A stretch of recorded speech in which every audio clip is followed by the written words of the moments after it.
오늘은 기도의 선지자 요나라는 제목으로 말씀을 나누고자 합니다. 한번 따라해 보세요. 기도의 선지자 요나. 기도의 선지자 요나. 특이하게도 요나는 이방인에게 보냄을 받은 선지자입니다. 하나님은 선지자를 세우실 때 이스라엘 백성을 위해서 선지자를 세우셨지 이방인들을 위해서 선지자를 세우시지 않았습니다. 그래서 선지자는 원래는 이방인하고는 절대로 관계가 없는 존재입니다.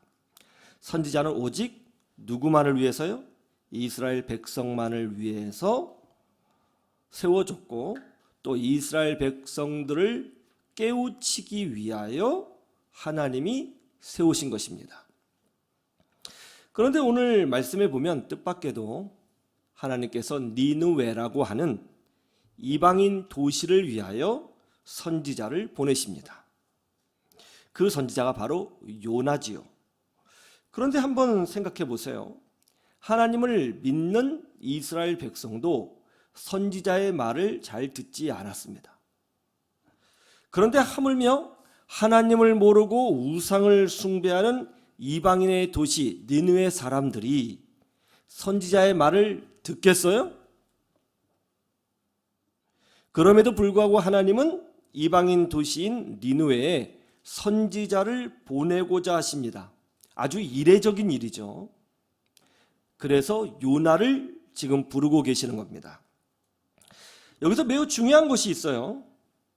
이 이례적인 사건, 이방인에게 선지자를 보내는 아주 독특한 사건 가운데에 하나님은 왜 하필이면 다른 선지자들도 많은데 요나를 선택하셨느냐 하는 겁니다. 왜 요나냐? 왜 요나를 선택했을까? 요것 한번 생각해 보면 좋겠습니다. 우리 사무엘상 17장 31절 한번 보실까요?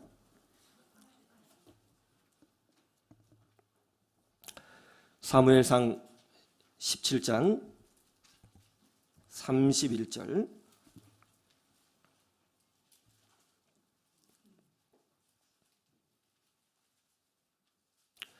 어떤 사람이 다윗이 한 말을 듣고 그것을 사울에게 전하였으므로 사울이 다윗을 부른지라. 다윗이 사울에게 말하되 그로 말미암아 사람이 낙담하지 말 것이라.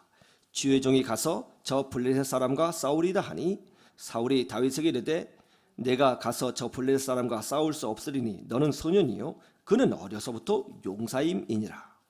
다윗이 사울에게 말하되 주의 종이 아버지의 양을 지킬 때에 사자나 곰이 와서 양떼에서 새끼를 물어가면 내가 따라가서 그것을 치고 그 입에서 새끼를 건져내었고 그것이 일어나 나를 해하고자 하면 내가 그 수염을 잡고 그것을 쳐 죽였나이다.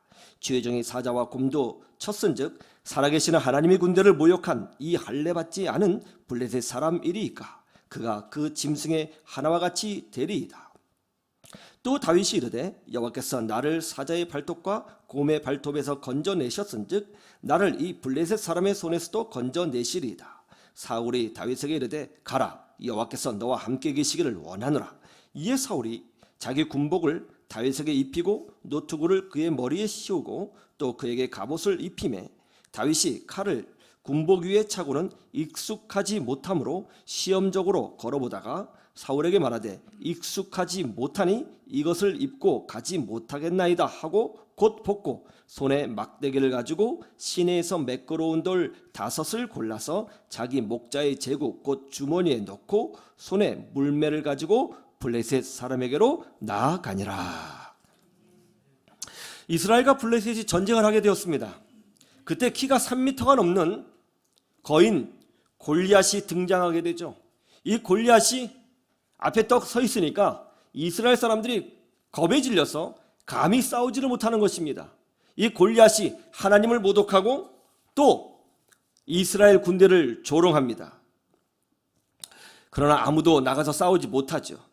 그때 마침 전쟁터에서 고생하는 형들을 위하여 다윗이 아버지의 심부름을 받아 도시락을 먹을 것을 가져다 주게 되었습니다. 그러다가 이 골리앗이 하나님을 모독하고 이스라엘 군대를 모독하는 모습을 목격하게 되죠. 마음속에 의분이 일었습니다. 다윗은 하나님을 진심으로 사랑했거든요. 그래서 다윗이 말합니다. 내가 가서 저 사람과 싸우겠다.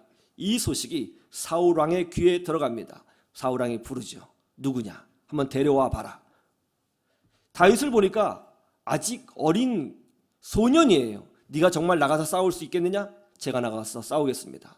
지금 이 순간에 이스라엘 군대를 위하여 어느 누군가가 용맹스럽게 나가 싸우는 모습을 보여줄 필요가 있는 사울 왕에게는 어린 다윗이라도 필요했던 것 같습니다. 그래, 그러면 네가 가서 한번 싸워보라 하고는 그 사울 왕의 군복을 다윗에게 입혀줬어요. 그리고 칼을 줬습니다.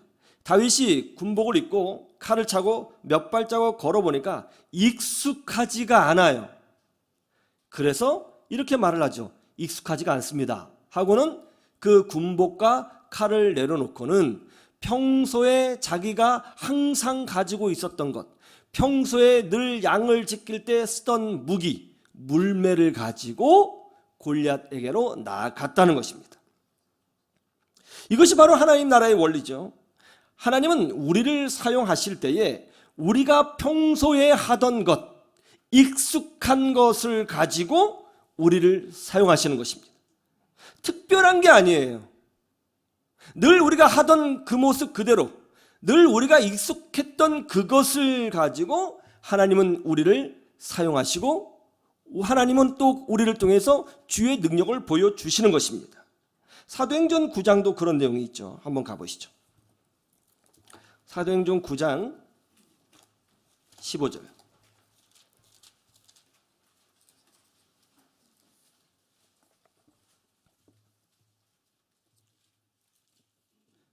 사도행전 9장 15절 같이 보실까요? 시작. 주께서 이르시되 가라, 이 사람은 내 이름을 이방인과 임금들과 이스라엘 자손에게 전하기 위하여 택한 나의 그릇이라.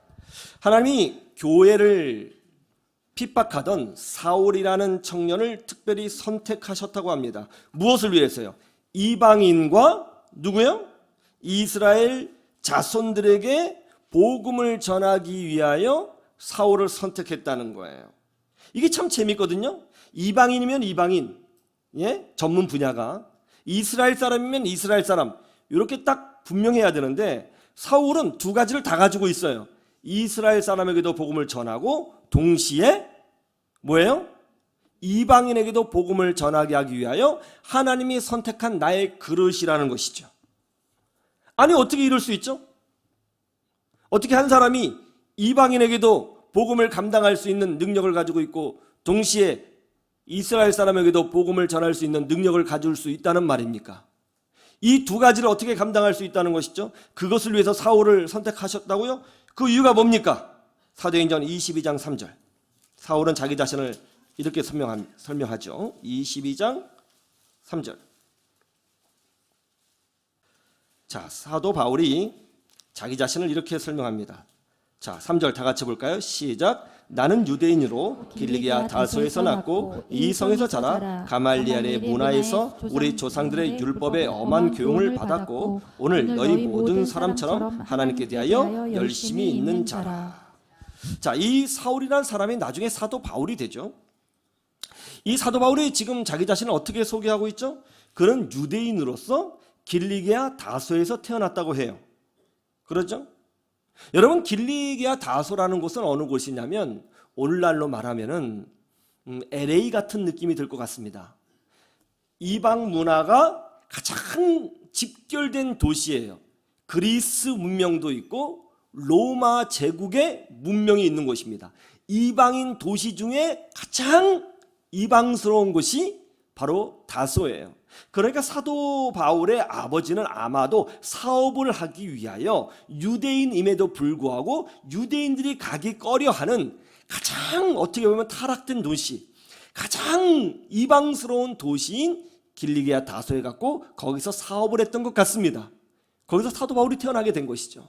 그래서 사도 바울은 아주 자연스럽게 그리스어에 능통했고 더하여 로마의 말, 라틴어에 굉장히 능통했던 겁니다. 그리고 역시 이방인의 문화를 매우 잘 알았죠. 왜냐하면 본인의 아버지가 이방 도시에서 사업을 했기 때문에 이방이 어떤 문화를 가지고 있는지 매우 잘 알고 있었습니다.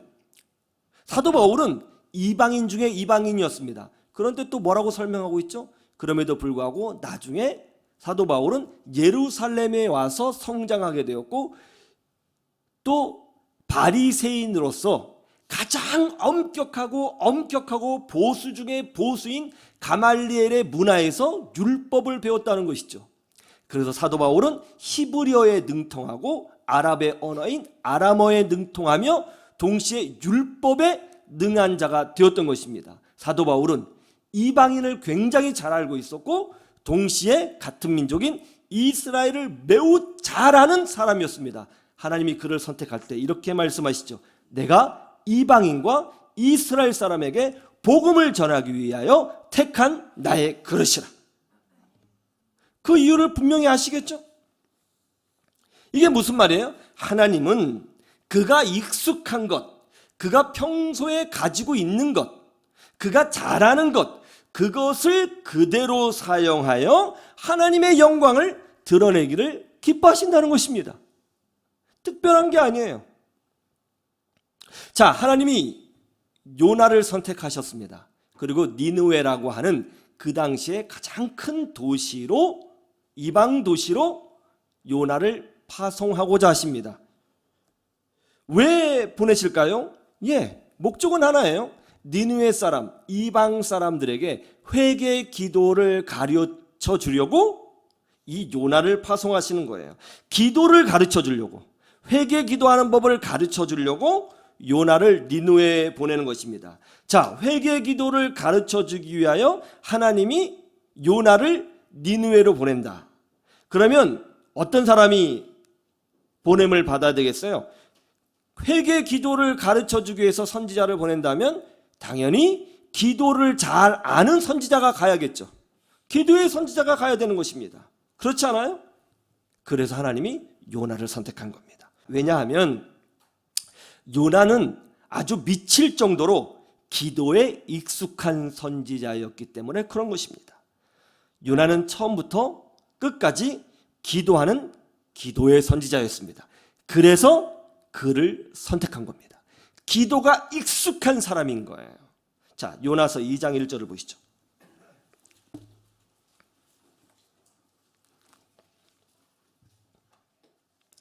요나 2장 1절 같이 볼까요? 시작. 요나가 물고기 뱃속에서 그의 하나님 여호와께 기도하여까지예요. 이르되는 아닙니다. 자, 요나가 니느웨로 가라고 하시는 하나님의 명령을 싫어했어요. 그래서 니느웨의 정반대 길로 배를 타고 도망갑니다. 그러다가 하나님의 징계를 받아서 바다에 던져지게 되었고 결국 큰 물고기에게 잡혀 먹히게 되었습니다. 그런데 놀라운 일이 벌어졌어요. 자, 물고기에게 잡혀 먹었어요. 이게 고래인지 상어인지는 모르겠어요. 큰 물고기라 그랬으니까 말이죠. 물고기에 잡혀 먹겠어요. 뱃속에 들어갔습니다. 그럼 여러분 어떻게 하시겠어요? 막 몸부림치면서 살려고 노력을 하지 않겠어요? 왜 가만히 계세요? 그죠? 그렇게 할 거잖아요. 살려고. 그죠? 그런데 요나가 어떻게 했다고 그래요? 물고기 뱃속에서 조용히 기도했다는 거예요. 그 2장의 내용이 요나 기도의 내용이에요. 물고기 뱃속에서 기도했어요. 자, 4장 1절을 보시죠.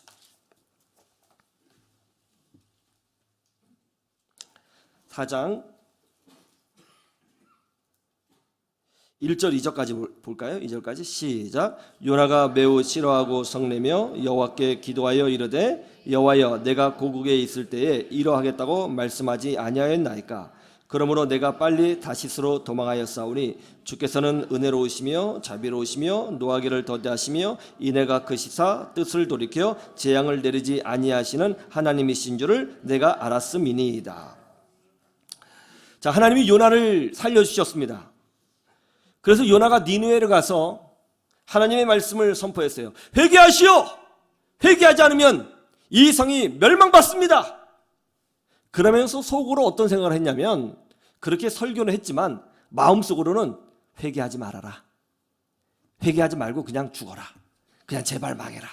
제발 망해라. 하면서 회개하시오 했다는 거예요.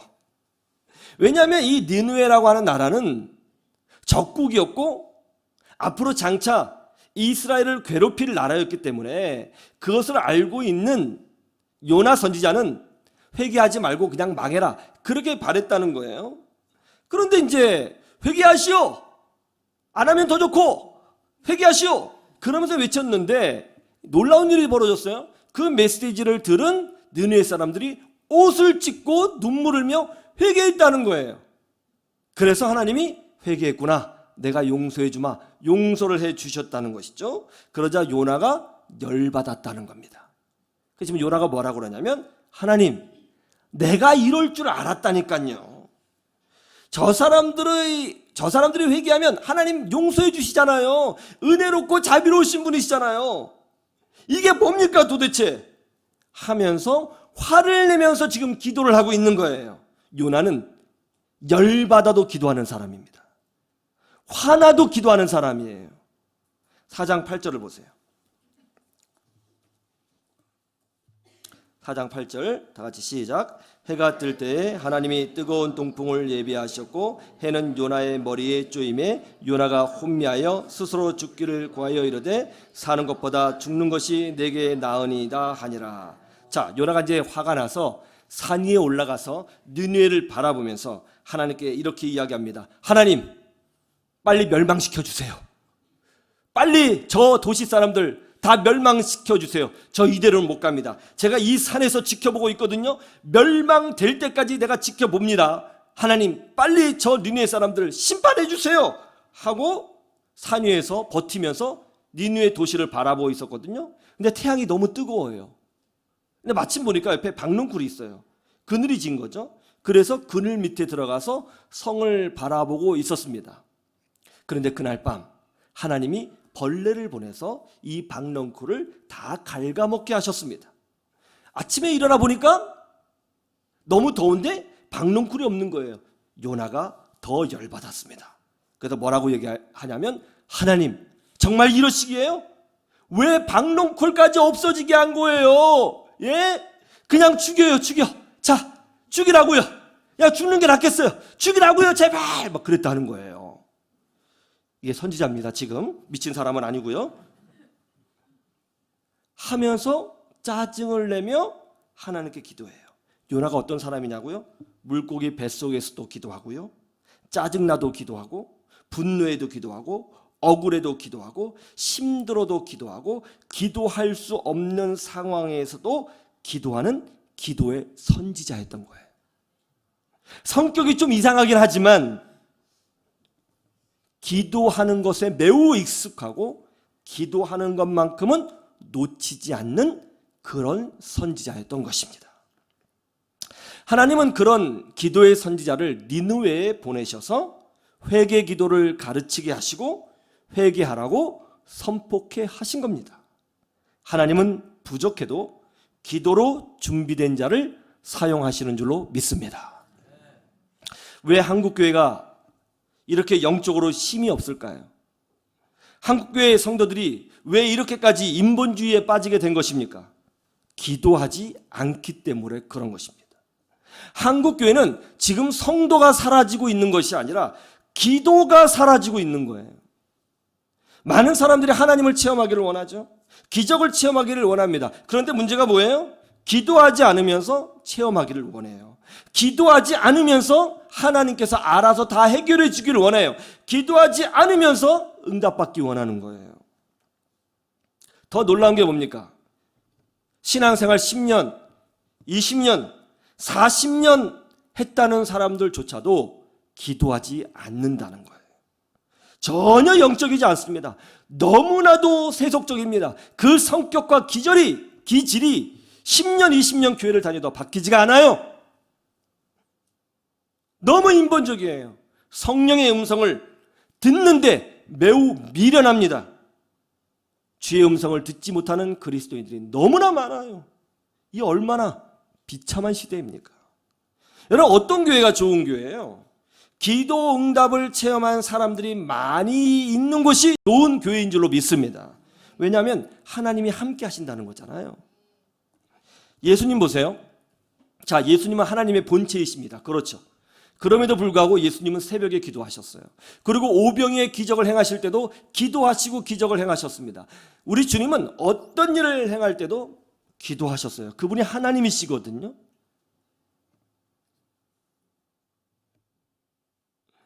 교회가 성령의 인도함을 받으려면 어떻게 해야 되는가?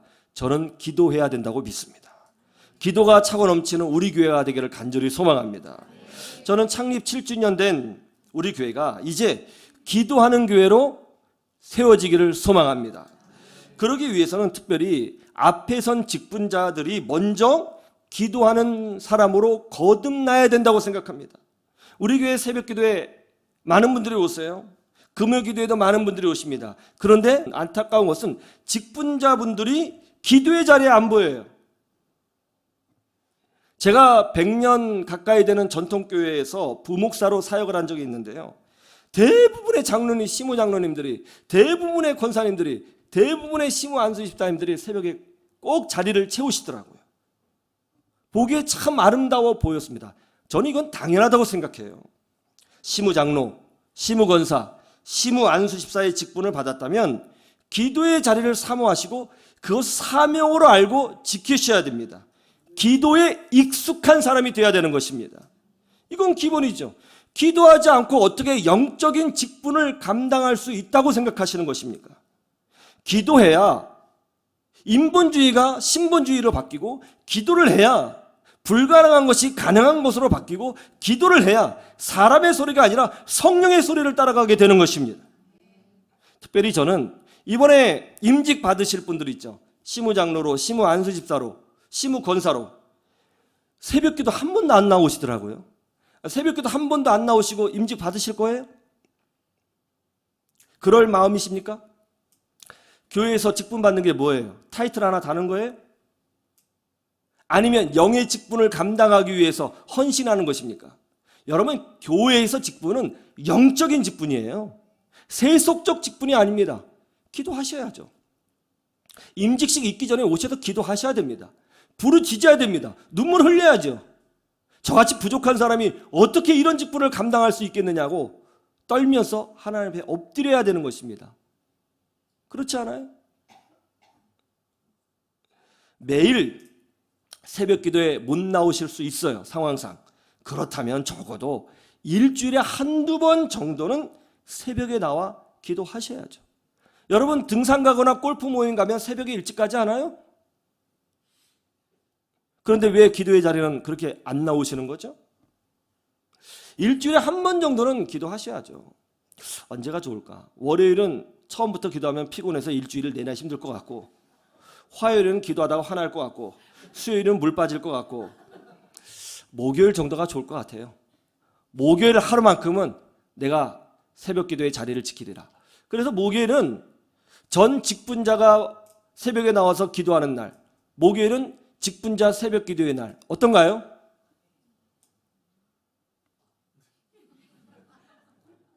하루도 힘들어요? 기도하셔야 됩니다. 저는 나오셔야 된다고 생각해요. 직분자분들은 앞으로 목요일 날 나오세요.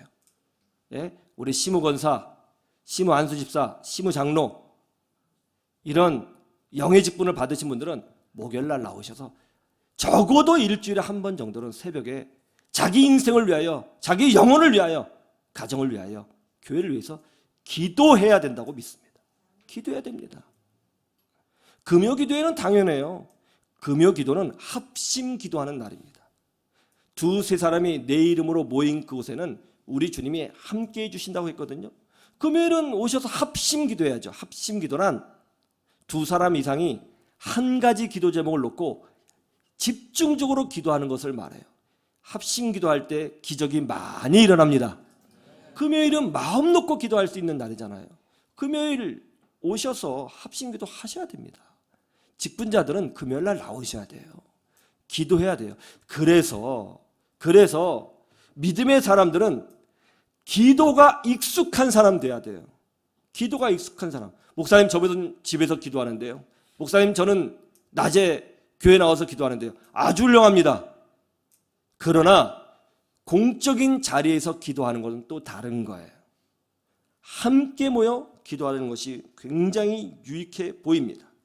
기도가 없이 어떻게 우리가 비전을 말하고, 기도가 없이 우리가 어떻게 성령의 능력을 체험하고, 기도가 없이 어떻게 우리 교회 부흥을 논할 수 있겠어요? 기도하는 교회가 되기를 간절히 소망합니다. 수원 IC를 빠져나와서 서울로 향하면 죽전 쪽에 서 있는 큰 대형 간판이 보입니다. Jesus loves you. 그 밑에 작은 글씨가 보이더라고요. 고려은단.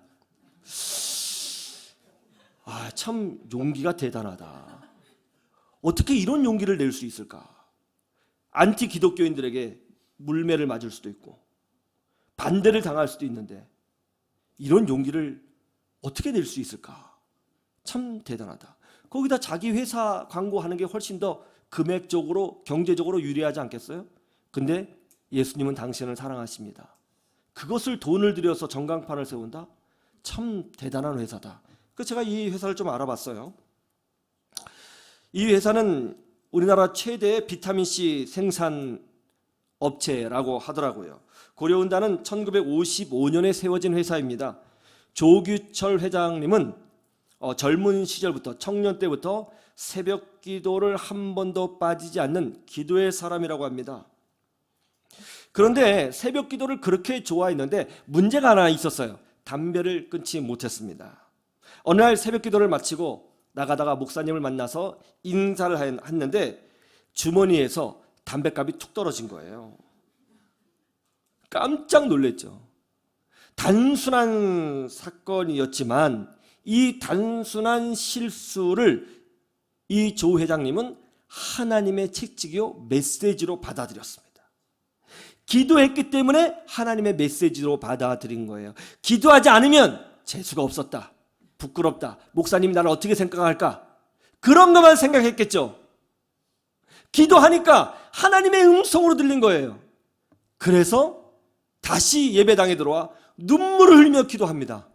그리고 결단하죠. 은단을 씹으면서 담배를 끊기로. 그리고 담배를 끊었습니다.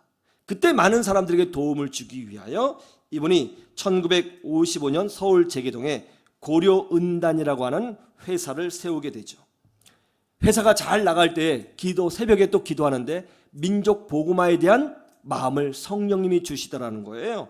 그래서 Jesus loves you, 예수님은 당신을 사랑하십니다 라고 하는 대형 광고판을 전국 고속도로 곳곳에 세우기 시작한 것이라고 합니다. 그런데 놀라운 거는요, 이렇게 하면 할수록 비판하는 사람도 많이 있지만 회사가 더 형통케 되는 기적을 체험하게 되었답니다. 여러분, 기도 없이 되는 것은 하나도 없습니다. 기도 없이 잘 되면 불안해 하셔야 됩니다. 기도해야 인본주의를 버릴 수 있습니다. 기도해야 성령의 사람이 될 수 있습니다. 기도해야 내 생각이 바뀔 수 있습니다. 기도해야 우리의 비전이 바뀔 수 있습니다. 기도해야 내 성격과 기질이 변화됩니다. 기도해야 우리의 인생이 변화됩니다. 기도해야 치유받습니다. 기도해야 축복받습니다. 저는 여러분들이 요나처럼 기도의 사람이 되어서 하나님을 더 풍성히 경험하는 그런 기도의 사람 되시기를 주님의 이름으로 축원합니다. 축원합니다.